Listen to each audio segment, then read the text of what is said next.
Thanks for clicking on the link. It's Andrew from Action Your Potential, and I just wanted to say a huge thank you for all your wonderful work this year and give you this Christmas message all about well-being.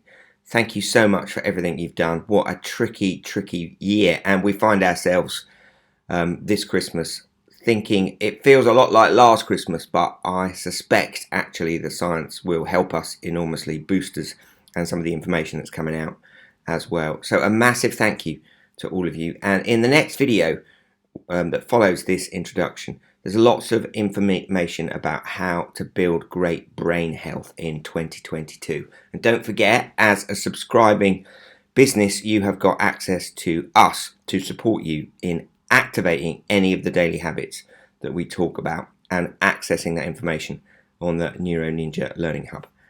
Happy Christmas, everyone. And I just wanted to remind everyone that brains and bodies generate minds. There is no distinction between physical and mental health. If we're not feeling great in our heads, in the way that we're thinking and feeling and experiencing, and it has been extremely tricky and very demanding and lots of rapid changes. There's that sense right now, isn't there, of here we go again as we head into another Christmas with numbers rising, and it feels all a little oppressive. But whatever is going on in our head is caused by changes in the chemistry and connections in our brain. So it is fundamentally important that we take our well-being seriously every single day. And the opportunity provided by the holidays means that we can rest properly, really taking care to look after ourselves and managing many of the aspects that are happening in our heads. So in a stressed and frazzled brain, and you'd be forgiven for being stressed and frazzled right now because it's been a very intense term, our old brain is much harder to calm down. So in the middle of our head is our old brain, and it sees uncertainty, experiences anxiety, strong negative emotions. What soothes it is answers from the prefrontal cortex and the neocortex, the top of the brain.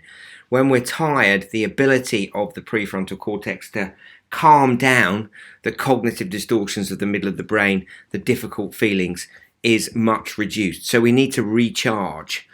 And frazzlement, that feeling of being stressed and feeling overwhelmed as if we can't manage anymore, is a common experience, but it literally damages the physical structure of our brain. This is why our well-being is so fundamental. This is why we want you to take a very good opportunity in the next 2.5 weeks to do nothing related to school and everything related to well-being. So let's just look briefly at what frazzlement does to the physical structure of the brain by looking at a particular issue. So if we look at anxious brains, the research is really clear. Anxious brains have got more neurocircuitry devoted to processing incoming stimuli as threats. Literally, our brain works like this. Whatever we use it for, it gets better at doing that thing. So if you use it to practice playing the guitar, over the course of several months, you get better and better at guitar as the information moves more quickly through the networks that you're using to play guitar. If you experience huge amounts of incoming uncertainty and feel overwhelmed, you can find your brain heading in a direction where it's perceiving one more thing as a huge stress, as a huge level of negative emotion. And anxious brains have bigger amygdalas. That's the area of the brain in the middle that processes incoming information. Anxious brains take longer to soothe. We're literally in an organ that changes on the basis of what we use it for. So it can strengthen positive activities, skills that we've learned, foreign languages, etc. But equally, it will strengthen any activity we use it for. So if we're feeling overwhelmed, we're feeling stressed and anxious and strong negative emotions, the brain upsettingly will get better at experiencing those things. And in terms of brain health, which is what we're talking about, because the brain builds the mind like a projector, throws up an image, on the left here are activities that are positive for the physical structure of the brain. So you know we've talked about the rocks of well-being, but the chemistry of what's going on in the brain is key. When brains are not well, they are seeing build-up of protein called beta amyloid and tau protein. They collect in the gaps between the neurons. That tau protein, that beta amyloid, is cleaned out each night by sleep. It's cleaned out by processes of supportive activities for brain health. And on the left of this seesaw, that's where we want to be.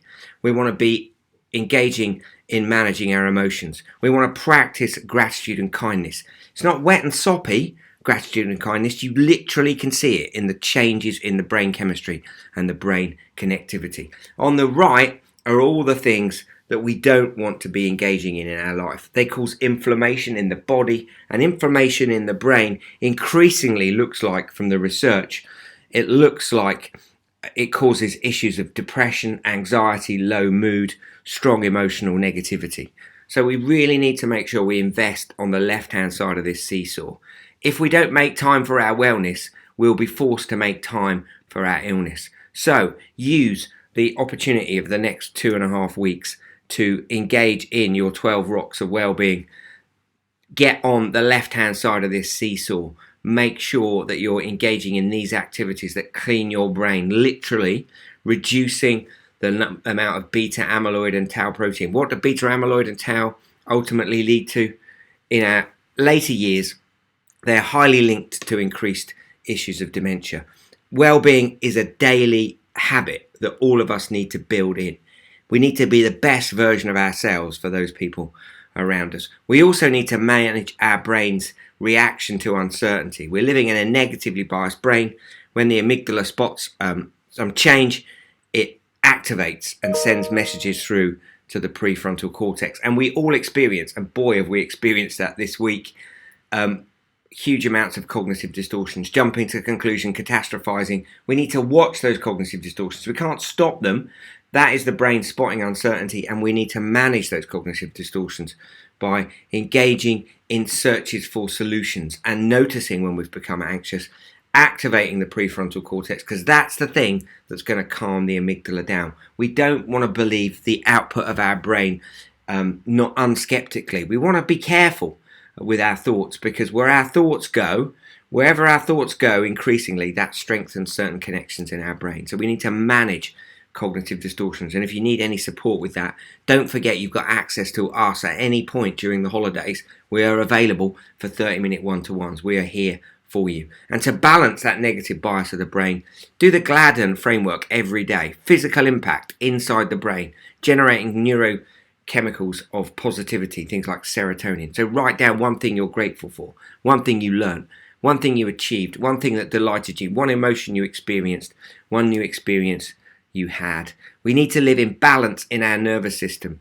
70% parasympathetic. That's 9 of the 12 rocks of well-being. That's everything on the left-hand side of that seesaw. With luck, we get 30,000 days on planet Earth. That's the average life expectancy of men and women. We want you to make the best of every single one of them, so you're there as a member of your family, as a member of your team, as the best version of you. We want all of you to live with passion, learn your brain, love your life. Happy Christmas, and thank you for being part of the NeuroNinja family.